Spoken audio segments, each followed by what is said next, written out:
చంద్రబాబు నాయుడు గారు తను చెప్పిన సరే ఈ 6 సూపర్ 6లు సూపర్ 7లు కాస్త పక్కన పెడితే మిగిలిన 143 హామీల పరిస్థితి ఏమిటి? అందులో మచ్చుకు కొన్ని చెప్తా. వాటి పరిస్థితి ఏమిటి అన్నదానికి కూడా కొద్ది గొప్ప ప్రజలకు కూడా కొద్ది గొప్ప తెలిసి ఉండాలి. కాబట్టి బీసీ ఎస్సీ మైనారిటీలకు 50 ఏళ్ళకి పెన్షన్ కట్, వాలంటీర్లకు 10,000 జీతం, అసలు 10,000 కదా దేవుడు అడుగు ఉన్న వాలంటీరే కట్టు, పెళ్లి కానుక 1,00,000 కట్టు, పెట్రోల్ డీజిల్ ధరలు తగ్గింపు అన్నాడు. సంవత్సరం దాటింది, 10 నెలలు అయిపోయింది. ఈ సంవత్సరం కొత్త బడ్జెట్ తగ్గించే కార్యక్రమాలు ఎక్కడ కనిపించడంలో. చంద్రన్న బీమా అన్నాడు, సహజ మరణానికి 5 లక్షలు, ప్రమాదవశాత్తు మరణిస్తే 10 లక్షలు అన్నాడు, గాలికి పోయింది. డ్వాక్రా సంఘాలకు వడ్డీ లేని రుణాలు 10 లక్షల వరకు అన్నాడు. వడ్డీ లేని రుణాలు 10 లక్షల వరకు కథ దేవుడు ఎరుగు. డ్వాక్రా సంఘాలకు వడ్డీ సున్నా వడ్డీకి ఇచ్చే రుణాలు నేరుడు సంవత్సరం 950 కోట్లు పెట్టాడు బడ్జెట్. ఇచ్చింది ఎంత అని చూస్తే బోర్డు సున్నా. సున్నా వడ్డీకి ఇచ్చింది బోర్డు సున్నా. అక్క చెల్లెమ్మలకు మోసం చేస్తూ ఈ సంవత్సరం సున్నా వడ్డీ పథకానికి కేటాయింపులు ఎంత అంటే 100 కోట్లు పెట్టాడు. అంటే ఈ సంవత్సరం కూడా నేను ఇవ్వబోయేది బోర్డు సున్నా అని చెప్పి చెప్తా ఉన్నాడు. సో 10 లక్షల దాకా పెంచి సున్నా వడ్డీ ఇచ్చే కదా దేవుడు ఎరుగు. ఉన్న సున్నా వడ్డీ పథకం పూర్తిగా ఎత్తేసే కార్యక్రమం జరిగింది. ఆటో డ్రైవర్లకు, ట్యాక్సీ డ్రైవర్లకు, హెవీ లైసెన్స్ ఉన్న ప్రతి లారీ టిప్పర్ డ్రైవర్లకు ప్రతి ఏటా 15,000 ఆర్థిక సహాయం. ఒక జగన్ వాహనమిత్ర ఇస్తున్నాడు కదా, నేను కాంపిటీషన్గా 15,000 ఇస్తానని చెప్పి తీసుకొచ్చాడు ఈ పథకం. ఉన్న వాహనమిత్రకు పోయింది, పెడతానన్న 15,000 బిర్యానీ కాస్త అది మోసంగా తయారైపోయింది. ముస్లింలకు మైనారిటీ ఫైనాన్స్ కార్పొరేషన్ ద్వారా 5 లక్షల వరకు వడ్డీ లేని రుణాలు అన్నాడు. ఒక్కడికి ఇలా వడ్డీ లేని రుణాలు ముస్లిం మైనారిటీ ఫైనాన్స్ కార్పొరేషన్ ద్వారా 5 లక్షల వరకు వడ్డీ లేని రుణాలు. ఇంకా ఇలా ఎన్నో, ఇలాంటివి ఇంకా ఎన్నో. ఆ 143 ప్రామిసులు చూస్తే ఇవి కాక ఈ పెద్ద మనిషి చంద్రబాబు నాయుడు ఇంకా ఏమన్నాడో తెలుసా? ఇది వెరీ ఇంట్రెస్టింగ్. ఇదంతా మీరంతా వినాలి. ఈ 143 ప్రామిసులు కాక, ఇవి కాక చంద్రబాబు నాయుడు ఇంకా ఆయన ఏమన్నాడో ఒక్కసారి నేను ప్లే చేస్తా. ఎన్నికలప్పుడు ఒక్కసారి మీరంతా కూడా, ఎందుకంటే బాగా ఇంట్రెస్టింగ్ టాపిక్ ఇది. ఒకసారి ప్లే చేయమంట. ఈరోజు నేను ఒకటి హామీ ఇస్తున్నా, జగన్మోహన్ రెడ్డి పెట్టిన సంక్షేమ కార్యక్రమాలు ఆగిపోవు. ఇంకా మెరుగైన సంక్షేమ కార్యక్రమాలు ఇచ్చి మిమ్మల్ని ముందుకు తీసుకుపోతామని హామీ ఇస్తున్నా. మనం హామీలు ఇచ్చాం, సూపర్ 6 చెప్పాం, చూస్తే భయం వేస్తా ఉంది. ముందు కదలలేకపోతున్నాం. ఈ విషయాలు రాష్ట్ర ప్రజానికం కూడా ఆలోచించాలి. ఈరోజు నేను ఒకటి హామీ ఇస్తున్నా, జగన్మోహన్ రెడ్డి పెట్టిన సంక్షేమ కార్యక్రమాలు ఆగిపోవు. ఇంకా మెరుగైన సంక్షేమ కార్యక్రమాలు ఇచ్చి మిమ్మల్ని ముందుకు తీసుకుపోతామని హామీ ఇస్తున్నా.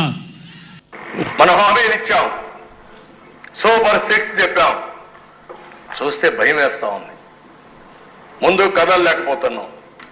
ఈ విషయాలు రాష్ట్ర ప్రజానికం కూడా ఆలోచించాలి. చాలమ్మా. చంద్రబాబు నాయుడు అన్న మాటలు ఈ ఎన్నికలప్పుడు సూపర్ 6లు, సూపర్ 7లు, 143 హామీలు ఇవి కాక జగన్మోహన్ రెడ్డి ఇచ్చే ప్రతి హామీని కొనసాగుతుంది. ఇవి కాక ఇంకా మెరుగైన సంక్షేమం కూడా అనలే, సంక్షేమం సంక్షేమం ఆ పథకాలు ఇస్తానని చెప్పాడు. తర్వాత ఏమన్నాడు ఇదే పెద్ద మనిషి, నాడది మళ్ళీ నేడు అసెంబ్లీలో ఆయన అన్న మాటలు ఏమన్నాడు? సూపర్ 6 చెప్పాము, సూపర్ 7 చెప్పాము, చూస్తే భయం వేస్తుంది. ఒకసారి భయం వేస్తుందని అంటాడు, ఒకసారి రహస్యం వింటే చెవిలో చెప్పమని అంటాడు, ఇంకోసారి ఇంకో మాట మాట్లాడతాడు. లాస్ట్కి ఏమో చూస్తే ప్రజలకు అందరికీ కూడా మోసం చేసిన పరిస్థితులు ప్రస్ఫుటంగా ప్రజలందరికీ కూడా కనిపిస్తూ ఉంది. ఈరోజు ప్రతి ఇంట్లో కూడా జరిగే చర్చ ఏమిటి అని అంటే, జగన్ ఉన్నప్పుడు బాగా చూసుకున్నాడు, కనీసం పలావ్ అన్న పెట్టాడు. ఈరోజు పలావు పోయింది, చంద్రబాబు నాయుడు పెడతానన్న బిర్యానీ కూడా మోసంగా మారింది అని చెప్పి ఈరోజు ప్రతి ఇంట్లోనూ చర్చనీయాంశమే.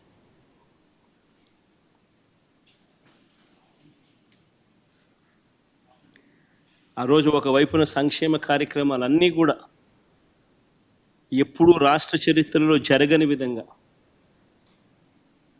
ఎప్పుడూ చూడని విధంగా, దేశంలో కూడా బహుశా ఎప్పుడూ జరగని విధంగా సంక్షేమ క్యాలెండర్ అన్నది బడ్జెట్తో పాటు రిలీజ్ చేస్తూ క్రమం తప్పకుండా ప్రతి ఏడాది లంచాలు లేకుండా, వివక్ష లేకుండా ప్రతి ఇంటికి 2,73,000 కోట్ల రూపాయల డీబీటీ ద్వారా వైఎస్ఆర్సీపీ ప్రభుత్వ హయాంలో ఒకవైపున ఇస్తూనే మరోవైపున ఎప్పుడూ చూడని విధంగా రాష్ట్రంలో ప్రగతి చూపించింది. 4 సీపోర్ట్లు యుద్ధ ప్రాతిపదికన కట్టడం మొదలెట్టాం. 17 కొత్త మెడికల్ కాలేజీలు రాష్ట్ర చరిత్రలో ఎప్పుడు జరగని విధంగా అడుగులు వేయడం మొదలెట్టాయి. అందులో 5 అప్పటికే కంప్లీట్ అయిపోయి. సీపోర్ట్లు కూడా కట్టే 4 కోట్లలో 1 ప్రైవేటు, మిగతా 3 రాష్ట్ర ప్రభుత్వం కట్టే పోర్ట్లు. మా ప్రభుత్వంలో ఉండగానే రామాయపట్నం పోర్టు అయితే దాదాపుగా 70% అయిపోయింది అప్పటికి. మిగిలిన మచిలీపట్నం పోర్టు, మిగిలిన మూలపేట పోర్టు, శ్రీకాకుళంలో ఉన్న పోర్ట్లు దాదాపు 30% దగ్గర కూడా అయిపోయింది. 17 మెడికల్ కాలేజీలలో మా హయాంలో 5 మెడికల్ కాలేజ్ ఇనాగ్రేట్ కూడా చేసినాం. మిగిలినటి వార్ ఫుటింగ్ బేసిస్ మీద పనులు జరుగుతూ ఉన్న పరిస్థితి. 10 ఫిషింగ్ హార్బర్లు, 6 ఫిష్ ల్యాండింగ్ సెంటర్లు, మొట్టమొదటిసారిగా దేశం మొత్తం మన వైపు చూసేట్టుగా ఎప్పుడు చూడని విధంగా టెక్నాలజీని, స్కిల్లింగ్ను పూర్తిగా అనుసంధానం చేసి పూర్తిగా ప్రజలకు చేరువ చేసిన పాలన ఏదైనా ఉంది అని అంటే అది వైఎస్ఆర్సీపీ ప్రయాణంలో జరిగింది. బిడ్డ పుట్టిన దగ్గర నుంచి పండు ముసలావిడ అయ్యేదాకా కూడా ప్రతి అవసరంలోనూ ఆ బిడ్డకు తోడుగా ఉండి ఆ బిడ్డకు ఏం కావాలనో, ఏ వయసులో ఏం కావాలనో చేయి పట్టుకొని నడిపించిన ప్రభుత్వం వైఎస్ఆర్సీపీ ప్రభుత్వం. ఆ పిల్లలు పుట్టినప్పటి నుంచి పుట్టిన వెంటనే డెలివరీ అయ్యేటప్పుడే ఆరోగ్య ఆసరా కింద 5,000 రూపాయలు చేతుల్లో పెట్టి ఆరోగ్య ఆసరా కింద పంపించే పరిస్థితి నుంచి అక్కడ నుంచి మొదలెడితే పెళ్లి చేసేదానికి వైఎస్ఆర్ కళ్యాణమస్తు షాదీ తోఫాతో మొదలెడితే పుట్టిన బిడ్డకు ఆ తర్వాత 5,000 రూపాయల ఆరోగ్య ఆసరాతో మొదలెడితే ఆ పిల్లలను బడులకు పంపించడానికి ఆ తల్లికి అమ్మఒడితో ఇవ్వడం మొదలు పెడితే ఆ తర్వాత తన కాళ్ళ మీద తాను నిలబడేట్టుగా తోడుగా నిలబడుతూ ఆ చెల్లెమ్మను ఒక వైఎస్ఆర్ ఆసరా, ఒక వైఎస్ఆర్ సున్నా వడ్డీ, ఓ వైఎస్ఆర్ చేయూత, వైఎస్ఆర్ కాపు నేస్తం, ఓ వైఎస్ఆర్ ఈబీసీ నేస్తం ద్వారా తమ కాళ్ళ మీద తాము నిలబడేట్టుగా అడుగులు ముందుకు వేశారు. ఐటీసీ, ప్రాక్టర్ & గ్యాంబుల్, అమూల్ లాంటి సంస్థలను తీసుకొని వచ్చి వాళ్ళందరికీ కూడా భాగస్వామ్యం చేసి వాళ్ళందరినీ కూడా ఆదాయాలు పెంచేట్టుగా తోడుగా నిలబడ్డాం. పండు వయసులో చంద్రబాబు నాయుడు హయాంలో 1,000 రూపాయలు పెన్షన్ ఉంటే 3,000 రూపాయలకు పెన్షన్ పెంచుకుంటూ పోయి పండు వయసులో ఉన్న వృద్ధులకు అండగా ఉండే కార్యక్రమం చేసినాం.